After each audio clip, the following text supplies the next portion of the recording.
Simple representation of the system, तो हम आप जानते हैं कन्वोल्यूशन सम फार्मूला है, कन्वोल्यूशन आप पढ़े होंगे।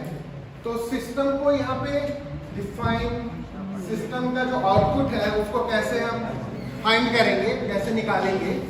तो output can be defined as, या रिस्पॉन्स भी कहते हैं। यहाँ पे इसके टर्मोलॉजिकल टर्म में बात करें, मैथमेटिकल वे में किसी सिस्टम की जब हम एनालिसिस करते हैं उसका मॉडल बनाएंगे, मैथमेटिकल मॉडल बनाएंगे और फिर उसको इनपुट आउटपुट वेरिएबल में डिफाइन करेंगे, फिर उसका मैथमेटिकल एनालिसिस करेंगे। तो डीएसपी में फिर मैथमेटिक्स आपकी इन्वॉल्व हो जाती है। पहले उनके वेरिएबल को डिफाइन करना होगा, फिर उनका मैथमेटिकल एनालिसिस और फिर उसके बाद उनका प्रेडिक्शन या उनका एनालिसिस अकॉर्डिंग मैथमेटिकल मॉडल।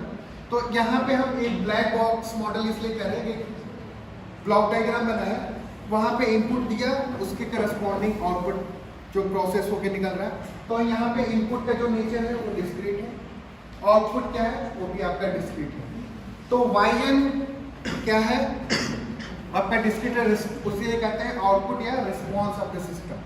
ठीक है, रिस्पॉन्स ऑफ द सिस्टम को हम डिफाइन करते हैं, yn को डिफाइन करते हैं by using the convolution sum formula. Convolution sum में क्या करते हैं, कन्वॉल्व कर देते हैं। टाइम डोमेन की अगर बात करें xn कन्वोल्यूशन hn, तो ये सिंपली आपका रिस्पॉन्स निकल जाएगा। फिर अगर hn चाहिए तो hn is the ratio of output upon input.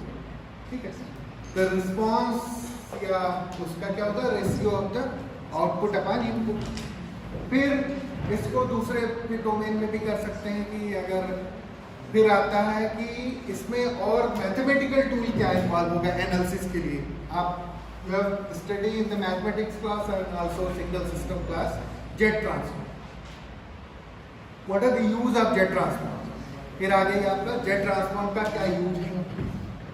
आप इसके सिस्टम फंक्शन को एनालाइज करने के लिए फिर जेट ट्रांसफॉर्म का यूज होगा, क्योंकि अगर इसका डिफरेंस इक्वेशन बनेगा तो उसका सलूशन कैसे निकलेगा, बाय यूजिंग जेट ट्रांसफॉर्म।